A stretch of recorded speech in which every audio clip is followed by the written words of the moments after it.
Assalamualaikum warahmatullahi wabarakatuh. Nama saya Miranda, mahasiswa semester 3 dari jurusan Teknik Komputer di Universitas Sains Juniak di Langsa dengan NIM 211017. Yang terhormat Bapak Mutakin STMCS selaku dosen pengajar saya untuk mata kuliah Rekayasa Perangkat Lunak.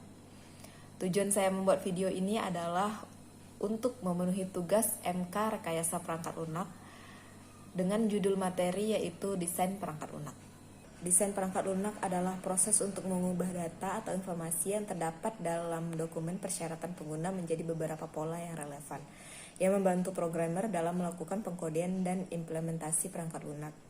Tujuan perancangan perangkat lunak adalah untuk memperbaiki kualitas produk perangkat lunak, meningkatkan produktivitas, serta memuaskan teknisi perangkat lunak. Prinsip dalam desain perangkat lunak yaitu desain perangkat lunak harus sesuai dengan model analisis. Pilih paradigma pemrograman yang tepat. Kemudian desain perangkat lunak harus seragam dan terintegrasi.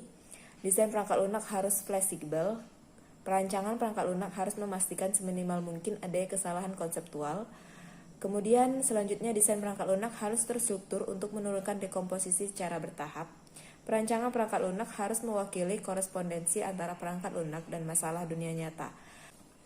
Selanjutnya ada merancang untuk hasilan teruji dan prototyping. Prototyping ini atau prototype adalah sebuah metode dalam pengembangan produk dengan cara membuat rancangan, sampel, atau model dengan tujuan pengujian konsep atau proses kerja dari produk.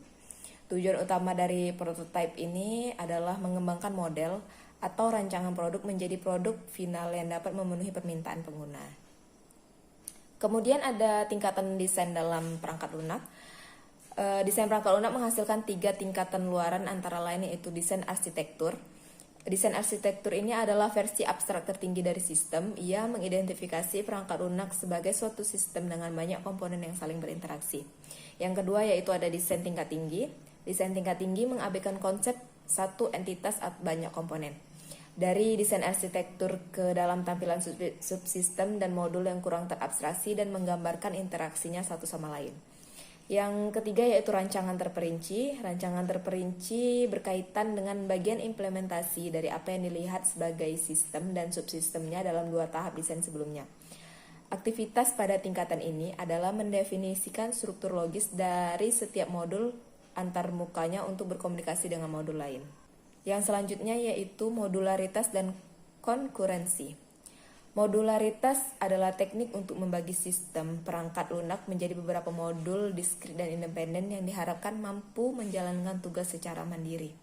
Sedangkan konkurensi itu berarti kumpulan teknik dan mekanisme yang memungkinkan perangkat lunak untuk melakukan beberapa tugas yang berbeda secara bersamaan atau tampilannya secara bersamaan. Selanjutnya yaitu kopling dan kohesi. Kopling itu adalah keterhubungan antara modul satu dan modul lainnya. Kemudian kalau kohesi sendiri yaitu suatu modul yang terdiri banyak elemen dan setiap elemennya hanya mengerjakan tugasnya masing-masing. Atau dengan kata lain, kohesi mengkategorikan per kelas berdasarkan fungsi dan kebutuhannya masing-masing. 5 tingkatan kopling yaitu penggabungan konten, common kopling, control kopling, stem kopling, dan data kopling.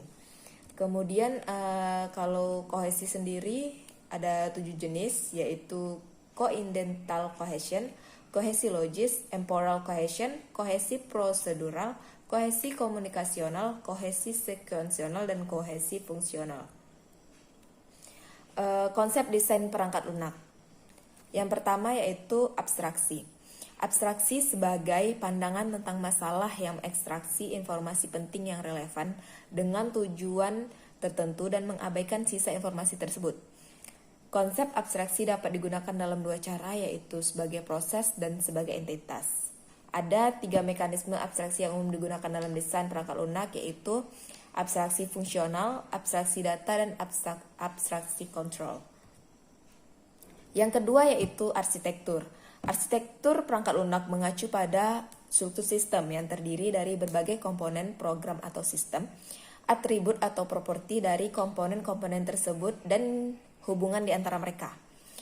Arsitektur perangkat lunak terdiri dari 2 elemen model desain yaitu desain data dan desain arsitektur. Yang ketiga yaitu pola. Pola memberikan deskripsi solusi untuk masalah desain berulang dari beberapa domain tertentu sedemikian rupa sehingga solusi dapat digunakan beberapa kali. Jenis pola desain yaitu pola arsitektur, pola desain, dan idiom. Kemudian tadi ada juga modularitas lagi. Modularitas itu dicapai dengan membagi perangkat lunak menjadi komponen-komponen unik yang bernama dan dialamatkan yang juga dikenal sebagai modul. Yang selanjutnya dalam konsep desain perangkat lunak yaitu menyembunyikan informasi atau information hiding.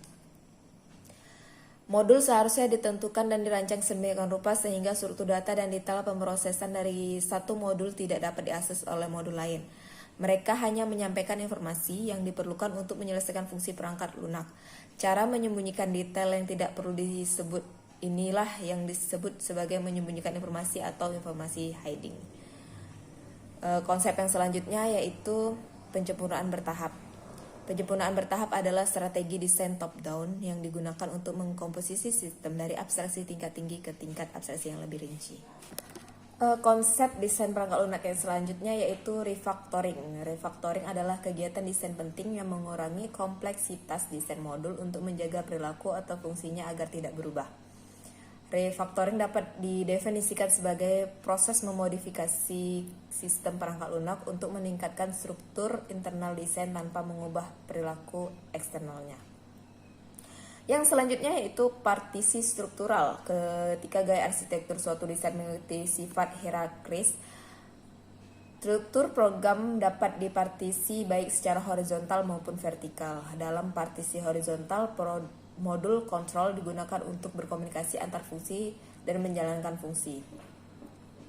Dan konsep desain perangkat lunak yang terakhir yaitu konkurensi. Konkurensi adalah kemampuan dari unit-unit program yang berbeda untuk dieksekusi tanpa mempedulikan urutan, namun tidak mempengaruhi hasil akhir dari program tersebut.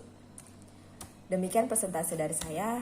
Lebih dan kurang saya mohon maaf. Saya akhiri dengan wabillahi taufiq wal hidayah. Wassalamualaikum warahmatullahi wabarakatuh.